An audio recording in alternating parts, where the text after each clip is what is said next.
everyone! Welcome back again to my channel. Wow! Mr. and Mrs. Arsula. Oy! Grabe na yan mga kalingap, no? Nagulat tayong lahat dito sa napakagandang balita. Siyempre, kay Beyonce na isa na siya sa mga ambassadress, no? At ayan nga po, grabe, sobrang yung feeling na natutuwa ka, naiiyak ka sa achievement na nangyayari sa kanila, mga kalingap. Kaya eto, panoorin po natin. Pero bago natin simulan yan, huwag niyo pong kakalimutang mag-subscribe. Val Santos Patubang, Kalingap Rob, Ate Edna Vlogs, sa tanging yung lingkod, Gandang Emmy.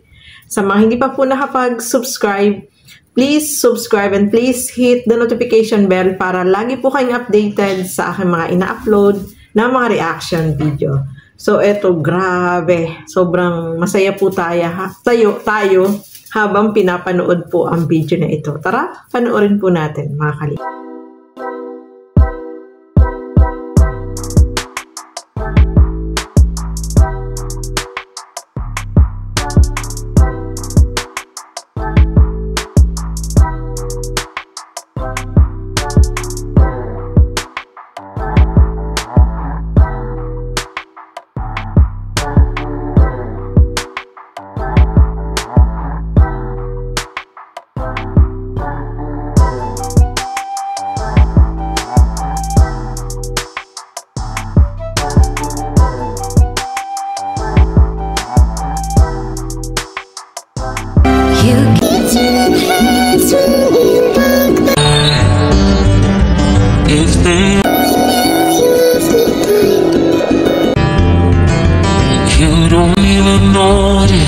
Story eyes, 'cause you are looking straight into mine.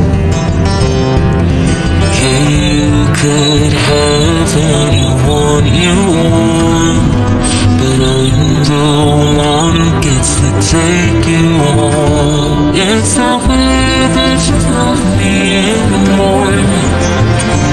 It's the way that you love me through the ngayon, kita na natin ang itsura ni Eds kapag siya ikakasal na. Grabe naman, parang tunay mga kalingap.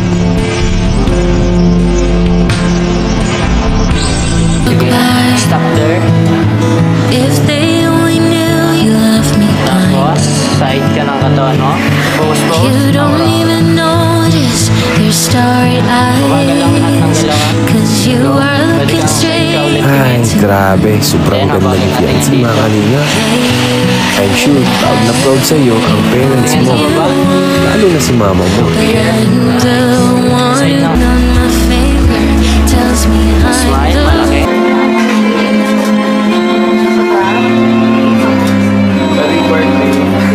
Ayaw ko sa mga kapila. Yan. One, two, three. Okay. Mga kalingap, happy po tayo para kay Beyonce at syempre kay Kalingap Edu. Dahil sila yung napili na maging, si Beyonce ay napili maging ambassadress, no? At yung partner niya syempre si Kalingap Edu. At wedding gown pa yung kanilang suot. Yung pangkasal, no?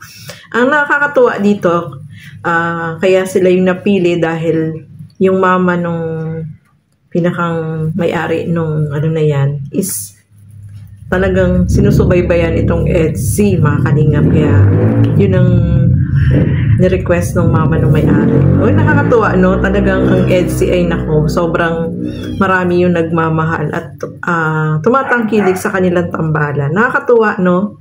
Na silang dalawa yung mag-partner. Parang totoo nang kinakasal sila, mga kalingap.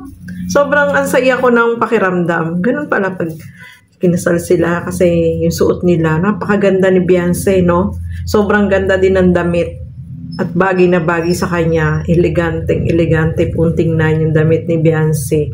At syempre, si Kalingap Edu, bagay na bagay sa kanya. Natawa nga ako sa sinabi ni Kalingap Rob kasi sabi niya, ganito pala kapag alam na natin kapag ikinasal si Kalingap Edu, ganyan yung hitsura niya. O, diba? Nakakatuwa, no? Talagang parang kinakasal na silang dalawa. Hopefully, in the future talagang ikasal na sila, no? Sobrang masaya tayo mga kalingap kasi yung achievement na nakukuha nila, especially Beyonce, syempre hindi natin akalain na dating naglalabandera, tapos ngayon sikat na, artista na, model pa, o diba lahat nasa kanya na mga kalingap. At syempre may Kalingap Edo pa siya. Saan ka pa? Kaya sobrang masaya po tayo dito sa kanilang achievement na natatanggap. Kahit si Kalingap Edo, sabi nga niya, hindi daw niya nagagawa yun dati, hindi niya ginagawa. Dahil ginagawa niya ngayon kasi para kay Beyonce, no? Kasi siya yung mahiyain, no? Mahiyain din si Kalingap Edo, hindi siya mahilig makibarkada. Pero ngayon, yung mga ginagawa ni Beyonce talagang sinusupport niya mga kalingap. Kaya nakaka-proud silang dalawa na makita natin na ayan, napaka-ganda nung ginawa nila, no? Yung damit, na bagay, talagang parang totoo talaga na sila ikakasal dun sa suot nila. Napakaganda, no mga kalingap. Kayo po, ano masasabi niyo po? Comment niyo po dyan sa ating comment section, ano ba yung naramdaman nyo nung makita itong dalawa na, wow, talagang parang kinakasal na, no? Yung sa suot nila yung sa suot na gown ni Beyonce, naka-gown talaga na bagay sa kanya. At sobrang, ano siya, yung feeling na talagang ikakasal, mga kalingap. Kahit si Kalingap Edo, parang sabi niya, sa panaginip niya lang nakikita, pero ayun na, totoo na nakasuot sila ng ganong mga damit na pangkasal. Diba? Sobrang masaya po tayo mga kalingap kasi si Beyonce, isa sa mga napili na maging ambassadress, no? Sobrang nakakatuwa, nakaka-proud na kagaya ni Beyonce, yung marami na siyang na-achieve, no? Yun na yung way niya para magkaroon siya ng mga mas maganda pang mga future na maging model, no? Siyempre, pangarap din na ni Beyonce yan, maging model, at iba pang pangarap niya na unti-unting natutupad na mga kalingap, no? Sobrang masaya tayo, no? Kasi talagang binibless itong si Beyonce at saka si Kalingap Edo dahil sa mga achievement na kanilang nakukuha at nagagawa nila, no? Kahit si Beyonce, hindi niya ini-expect yun na magiging makakapagsuot siya ng gano'ng kagandang damit pangkasal na sobrang ganda, di ba? Bagay na bagay po sa kanya. Lahat tayo ay sobrang napahanga dito kay Beyonce kasi napakaganda niya po sa suot niyang damit pangkasal. Tama lang na sila yung naging model nung ano na yon. At merong opening, no? Malapit na daw po mga kalingap. At congrats syempre sa EDSI kasi talagang sila yung napili para sila yung mag-model ng mga damit, no? At ang nakakatuwa, no?